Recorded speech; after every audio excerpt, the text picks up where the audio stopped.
नमस्कार, स्वागत है आप सभी का एबी स्टार न्यूज में। मैं हूं आपके साथ जुबैर चौधरी। वक्त तो चला अपना उत्तर प्रदेश का, जहां सबसे पहले बात करेंगे सीएम योगी आदित्यनाथ की, जो वृंदावन पहुंचे, जहां उन्होंने पीएम मोदी के प्रस्तावित दौरे को लेकर तो सीएम योगी आदित्यनाथ वृंदावन पहुंचे, जहां बीजेपी कार्यकर्ताओं ने उनका जोरदार स्वागत किया। इस दौरान सीएम योगी आदित्यनाथ ने सबसे पहले भगवान बांके बिहारी मंदिर में पहुंचकर उनके दर्शन किए। साथ ही सीएम योगी आदित्यनाथ की तरफ से पीएम मोदी के प्रस्तावित मथुरा दौरे को लेकर कार्यक्रम स्थल पर व्यवस्थाओं का जायजा लिया गया। बता दें कि पीएम मोदी 23 नवंबर को ब्रजरज उत्सव में शिरकत करेंगे, जहां मथुरा सांसद हेमा मालिनी की तरफ से मीराबाई पर आधारित प्रस्तुतियां भी दी जाएंगी, जिसको लेकर प्रशासन की तरफ से तैयारियां जोरों शोरों से की जा रही हैं। जहां सीएम योगी ने पहुंचकर तैयारियों का जायजा लिया और इस दौरान सीएम ने अधिकारियों को के साथ बैठक की और सभी अधिकारियों को जरूरी दिशा निर्देश दिए।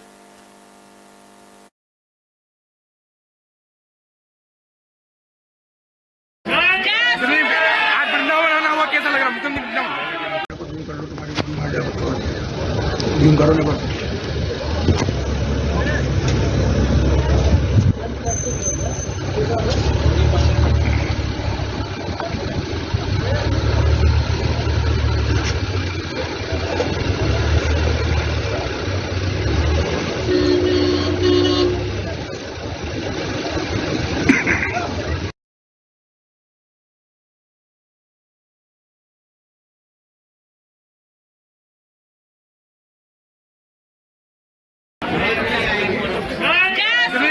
आज वृंदावन आना हुआ, कैसा लग रहा मुकुंद? तो बुलेटिन में बात कर लेते हैं बागपत की, जहां वर्ल्ड कप के फाइनल को लेकर लोगों में खूब उत्साह देखने को मिल रहा है। इस कड़ी में बागपत में पूजन हवन भी किया गया है। तो बागपत में भारत और ऑस्ट्रेलिया के बीच होने वाले वर्ल्ड कप फाइनल को लेकर जश्न का माहौल है।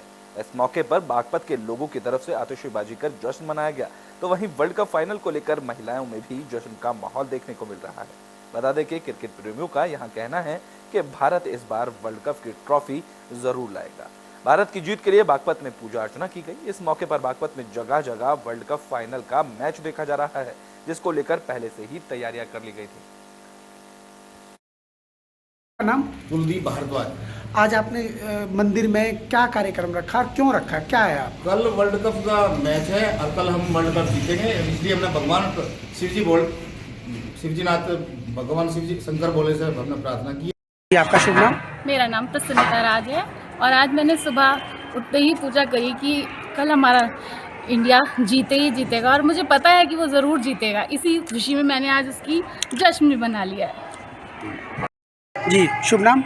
मेरा नाम पंडित शताक्षी शर्मा है। मैं बागपत जिले की रहने वाली हूँ। आज हमने अपनी इंडिया टीम के जीतने की खुशी में एडवांस में एक जश्न मनाया है।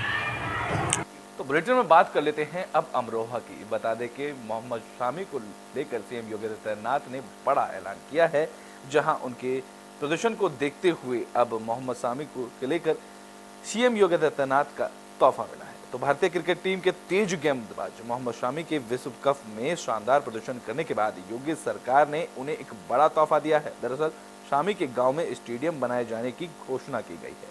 अमरोहा के जिलाधिकारी राजेश त्यागी ने बताया कि मोहम्मद शमी के गांव सहसपुर अलीनगर में एक मिनी स्टेडियम और ओपन जिम बनने का प्रस्ताव तैयार किया गया है। अमरोहा के जिलाधिकारी राजेश त्यागी और मुख्य विकास अधिकारी के नेतृत्व में जिला प्रशासन के अफसरों की एक टीम भारत के तेज गेंदबाज मोहम्मद शमी के गांव सहसपुर अलीनगर में पहुंची थी। इसी के उद्देश्य से यह बताया गया कि शमी की तर्ज पर उनके गृह नगर में बाकी लोगों को प्रेरणा मिल सके, इसको लेकर गांव में एक मिनी स्टेडियम और ओपन जिम बनाई जाएगी, जिसके लिए जमीन की तलाश के लिए अधिकारी मौके पर पहुंचे, जहां अमरोहा में 17 एकड़ जमीन पर स्टेडियम बनाने के लिए प्रस्तावित जमीन को घेरा गया। जिलाधिकारी ने बताया कि मोहम्मद शमी के गांव सहसपुर अलीनगर में मिनी स्टेडियम बनने का प्रपोजल शासन को भेजा जा रहा है और गांव में ओपन जिम का भी प्रस्ताव दिया गया है। वहां पर्याप्त जमीन है। शासन की तरफ से 20 मिनी स्टेडियम के बनाने के निर्देश दिए गए थे, जिसमें अमरोहा का भी मिनी स्टेडियम चिन्हित हो गया है। तो वहीं क्रिकेटर शमी के गांव में जश्न का माहौल देखने को मिल रहा है। गांव सहसपुर अलीनगर में लोगों में उत्साह देखने को मिल रहा है, जहां लोग ढोल नगाड़ों की थाप पर जश्न मनाते भी दिख रहे हैं। साथ ही साथ वर्ल्ड कप फाइनल मुकाबले में भारत के जीतने के लिए दुआ की गई है। बता दें कि यहाँ आर्टिस्ट जुबैर खान ने भारत की जीत की दुआ की है। साथ ही उन्होंने दीवार पर कोयले से एक 6 फीट का पोर्ट्रेट बनाया है, जिसमें हाथ में लिए वर्ल्ड कप रोहित शर्मा की तस्वीर बनाई गई है। जी सर बताइए, तो मोहम्मद शमी के गांव में मिनी स्टेडियम बनने जा रहा है, उसके विषय में बताइए। मोहम्मद शमी जी के गांव में एक मिनी स्टेडियम का प्रस्ताव हम लोग भेज रहे हैं। उस प्रस्ताव में मिनी स्टेडियम के साथ साथ ओपन जिम की भी व्यवस्था होगी और वहाँ पर्याप्त ज़मीन है और उपयुक्त ज़मीन है, तो उसका प्रस्ताव हम लोग शीघ्र बनाकर भेज रहे हैं। शासन द्वारा 20 मिनी स्टेडियम के बनाने के निर्देश थे, उसमें जनपद अमरोहा का भी एक मिनी स्टेडियम था जो चयनित होकर के जा रहा है। जी सर बताइए, तो मोहम्मद शमी के गांव में मिनी स्टेडियम बनने जा रहा है। तो बुलेटिन में बात कर लेते हैं संभल की, जहां से समाजवादी पार्टी के सांसद शफीकुर रहमान बर्क ने क्रिकेट को लेकर बड़ा बयान दिया और उन्होंने मोहम्मद शमी की तारीफ भी की है। तो क्रिकेट विश्व कप में भारत के शानदार प्रदर्शन पर पूरे देश में खुशी का माहौल है। 19 नवंबर को भारत और ऑस्ट्रेलिया के बीच फाइनल मुकाबला खेले जाने को लेकर संभल के समाजवादी पार्टी के सांसद डॉक्टर शफीकुर रहमान बर्क ने बयान दिया और अपनी प्रतिक्रिया देते हुए भारत के फाइनल मुकाबले को जीतने के लिए दुआ की। सांसद ने विश्व कप में शानदार गेंदबाजी करने वाले मोहम्मद शमी की भी जमकर तारीफ की है। संभल से समाजवादी पार्टी के सांसद डॉक्टर शफीकुर रहमान बर्क ने क्रिकेट वर्ल्ड कप में भारत के बेहतरीन प्रदर्शन की सराहना की। उन्होंने टीम इंडिया को मुबारकबाद देते हुए कहा है कि भारत ने जिस तरह से अभी तक प्रदर्शन किया है वह काबिले तारीफ है। जिस तरह से भारत ने अब तक के सभी 10 मुकाबले में जीत दर्ज की है, ऐसे में वह फाइनल मुकाबले में भी भारत की जीत के लिए दुआ करते हैं। उन्होंने कहा कि हमेशा भारतीय क्रिकेट टीम के जबरदस्त प्रदर्शन पर खुशी जाहिर की जा रही है। सेमीफाइनल में न्यूजीलैंड के बल्लेबाजों की कमर तोड़कर 7 विकेट लेकर भारत को फाइनल में प्रवेश दिलाने वाले की अहम भूमिका निभाने वाले भारतीय गेंदबाज मोहम्मद शमी की भी उन्होंने तारीफ की। उन्होंने कहा कि मोहम्मद शमी बेहतरीन गेंदबाजी कर रहे हैं, उनकी बदौलत भारत फाइनल में पहुंचा। सांसद जी, इंडिया ने वर्ल्ड कप में जगह बनाई है और 9 बार जीत चुकी है। हाँ। इंडिया, क्या कहेंगे इसके बारे में? ये तो खुशी की बात है, ये तो हमारे देश का मामला है। अब बहरहाल हमारे देश ने एक बहुत ऊंचा मकाम हासिल किया और इससे हमारे देश का भी नाम हुआ और उन खिलाड़ियों की के जिन्होंने ये मतलब ये जो वजह बने जीतने की, उनको भी मैं मुबारकबाद देता हूँ। पाकिस्तान की बड़ी बुरी हार हुई है, क्या कहेंगे? हाँ तो ठीक है, जब हार हुई है तो हार है। और वर्ल्ड सांसद जी, इंडिया ने वर्ल्ड कप में जगह बनाई है और 9 बार जीत चुकी है। तो बेटे में बात बागपत की कर लेते हैं, जहां डीएम ने सीएससी का औचक निरीक्षण किया। इस दौरान 16 स्वास्थ्यकर्मी गैर हाजिर रहे, जिसको लेकर डीएम ने नाराजगी जताई। तो डीएम ने शुरूरपुर स्थित सीएससी का औचक निरीक्षण किया। इस दौरान सीएससी पर तैनात 26 स्वास्थ्यकर्मियों में से केवल 10 ही मौके पर तैनात मिले, जबकि 16 स्वास्थ्यकर्मी गैर हाजिर मिले, जिस पर डीएम ने कड़ी नाराजगी जताते हुए सीएमओ को जांच के आदेश दिए। डीएम के निरीक्षण के दौरान स्वास्थ्यकर्मियों में हड़कंप मचा रहा। इसके साथ ही डीएम ने सीएससी में इलाज करने आए मरीजों से बातचीत की और उनका हालचाल जाना और उनको मिल रही सुविधाओं के बारे में जानकारी दी। तो वहीं उन्होंने स्वास्थ्यकर्मियों को सेवाओं के बेहतर करने के निर्देश दिए। ये विकासखंड बागपत में सरूरपुर कला में हमारी सीएचसी है। इसमें सुबह 10:15 से 10:25 के बीच में ये मेरे द्वारा निरीक्षण किया गया है। इस निरीक्षण में जो यहाँ पूरा तैनात स्टाफ है वो 26 लोगों का है। 26 लोगों में से 10 लोग उपस्थित मिले हैं। 16 लोग या तो अवकाश पर चले गए हैं या अनुपस्थित हैं, जिसमें 2 डॉक्टर मोहिनी और डॉक्टर सीमा, 2 डॉक्टर्स भी इसमें एब्सेंट हैं। कुल मिला के जो स्थिति है उसके हिसाब से जो सैंक्शन स्ट्रेंथ है 26 की जो सीएचसी लेवल पर, उसमें से मात्र 10 का होना वो चिंता का विषय है कि 40% स्टाफ पे सिर्फ काम। तो बेटे में बात शामली की कर लेते हैं, जहां मामूली विवाद को लेकर 2 पक्षों में मारपीट का मामला सामने आया है। इसमें पुलिस पर भी गंभीर आरोप लगाए गए हैं और पुलिस पर एक तरफा कार्रवाई करने का आरोप पीड़ित पक्ष की तरफ से लगाया गया है। तो शामली में बच्चों को लेकर शुरू हुए विवाद में लाठी डंडे और धारदार हथियार चलने का मामला सामने आया, जिसमें 2 महिलाएं सहित 4 लोग गंभीर रूप से घायल हुए। आरोप है कि इस मामले में पुलिस की भी एक तरफा कार्रवाई देखने को मिली, जिसके चलते पीड़ितों ने तहसील दिवस में पहुंचकर एसपी से न्याय की गुहार लगाई है। नाम है आपका? आंसू कहाँ के रहने वाले हो? अच्छा, घायल अवस्था में 5 लोगों को कलेक्ट्रेट लेके पहुंचे हैं, शिकायती पत्र भी दिया है, क्या मामला है? बच्चों में लड़ाई हुई और कोई घर पे नहीं था, मेरे पापा थे मेरी माता जी, तो मारपीट करी उनके साथ, पिक्चर वाटे गए और वो लोग बुला रखे थे उनके साथ मार पिटाई करी। जो मेरे ताऊ और मेरे चचा थे उनको लोगों ने पकड़ के बिठा लिया। तो दो लोगों से बात करी, मगर इनको छोड़ दो तो 40,000 रुपये की मांग करी थी, पहले छोड़ दो। तो बेटे बात तो प्रयागराज की कर लेते हैं, जहां एमआरएस विद्यालय में बाल मेले का आयोजन किया गया। इस बाल मेले में एसीपी ने शिरकत की।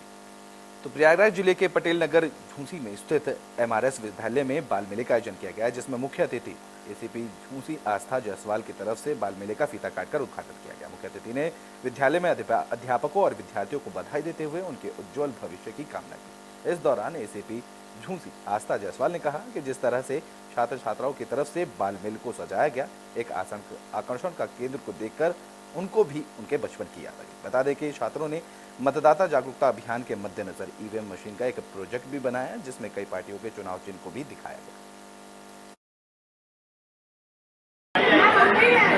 रूरल डेवलपमेंट प्रोजेक्ट आपने जो बनाया है, कैसे आपके मन में आया कि आपने जो इतना पुराना गांव का वातावरण, पुरानी चीज़ों को दर्शाया, कैसे आपके मन में आया?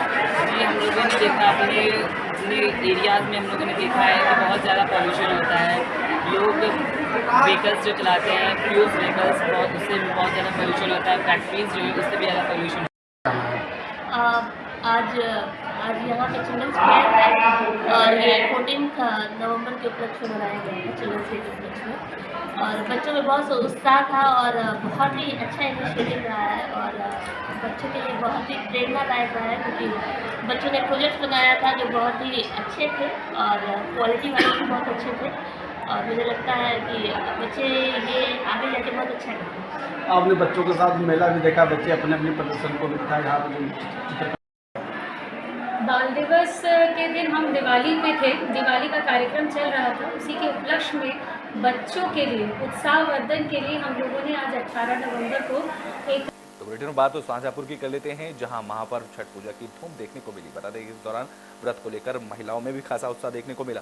तो यूपी के शाहजहाँपुर में छठ पूजा के पर्व को लेकर खूब उत्साह देखने को मिला, जहां लोगों ने बड़ी धूमधाम के साथ छठ पर्व को मनाया है। जहां शाहजहाँपुर के अशोक यादव के आवास पर छठ पूजा की तैयारियां जोरों शोरों से की जा रही हैं। बता दें कि पूर्वांचल महासभा की तरफ से हर साल खन्नौत नदी के घाट पर छठ पूजा का महापर्व धूमधाम के साथ मनाया जाता है, जिसको लेकर जिला प्रशासन की तरफ से भी घाट पर साफ सफाई और लाइट की व्यवस्था की जाती है।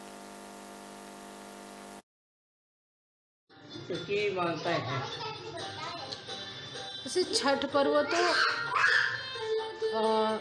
महापर्व है, ये पूर्वांचल का सबसे बड़ा पर्व नहीं महापर्व है। और ये इस पर्व ने आप देख ही रहे हैं कि देश विदेश हर जगह इस महापर्व की धूम है।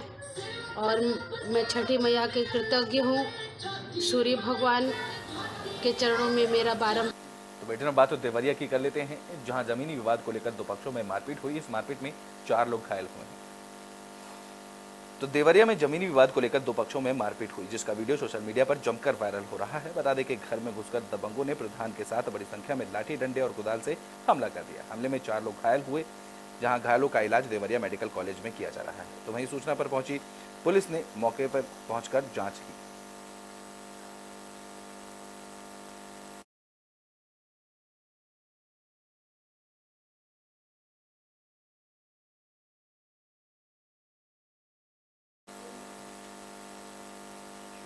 तो बुलेटिन में बात कर लेते हैं कन्नौज की, जहां साइकिल यात्रा का आयोजन किया गया। इस दौरान मैनपुरी की सांसद डिम्पल यादव ने साइकिल यात्रा को हरी झंडी दिखाकर रवाना किया। तो कन्नौज में साइकिल यात्रा का आयोजन किया गया। इस दौरान मैनपुरी सांसद डिम्पल यादव ने तालग्राम में पीडीए साइकिल यात्रा को हरी झंडी दिखाकर रवाना किया। इस दौरान डिम्पल यादव ने बीजेपी पर जमकर निशाना साधा। बीजेपी को घेरते हुए उन्होंने कहा कि बीजेपी ने महिलाओं के साथ बदतमीजी की जा रही है और सरकार अपनी आंख मूंद कर बैठी हुई है।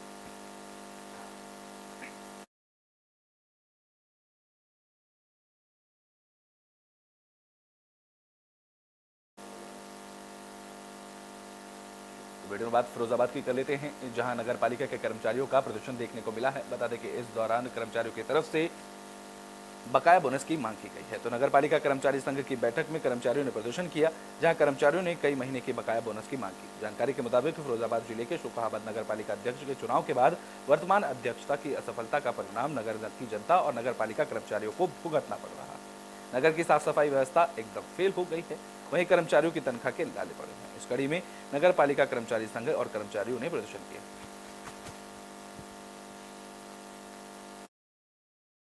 संघ की कार्यकारिणी की एक बैठक पालिका प्रांगण में कर्मचारियों की कुछ बकाया और उसमें हम लोगों ने की है, जिसमें करीब 4 साल से जो कर्मचारियों का बोनस बकाया चला रहा है, इस दीपावली पर भी किसी कर्मचारी को बोनस नहीं दिया गया है। करीब 22 से 24 महीने का पीपीएफ जमा नहीं किया जा रहा है। हर बार शासन जो ग्रांट आती है उसमें जो पैसा बचता है उसका बंदर बांट करके अपना कर लिया जाता है। इससे हमारे कर्मचारी हर महीने उनके हाथों में मायूसी रहती है, पीएफ जमा करती है। तो बुलेटिन में बात झांसी की कर लेते हैं, जहां एक ट्रक डंपर बेकाबू होकर बेतिया नदी में गिर गई। तो झांसी से हादसे की खबर सामने आई। बता दें कि झांसी के मून थाना इलाके के खिरिया घाट पुल से डंपर अनियंत्रित होकर बेतवा नदी में जा गिरा। बता दें कि डंपर सोजना घाट से बालू भरकर खिरिया घाट से होते हुए ललितपुर जा रहा था। इसी दौरान हादसा हुआ, जहां डंपर चालक और हेल्पर मौके से फरार हो गए। इस दौरान सूचना पर पहुंचे उप निरीक्षक विनीत कुमार ने मौके का मुआयना किया और आगे की कार्रवाई में जुट गए।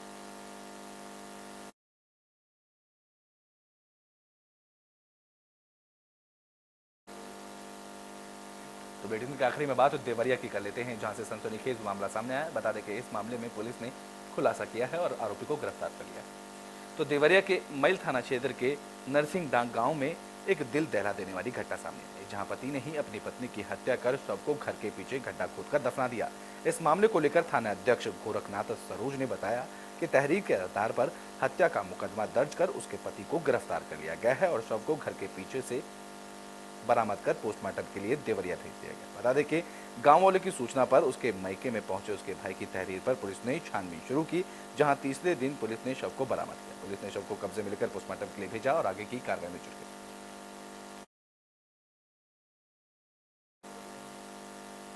तो यूपी के बुलेटिन अपना उत्तर प्रदेश में भी के लिए बस इतना ही। देश और दुनिया की तमाम खबरों के लिए देखते रहें एबी स्टार।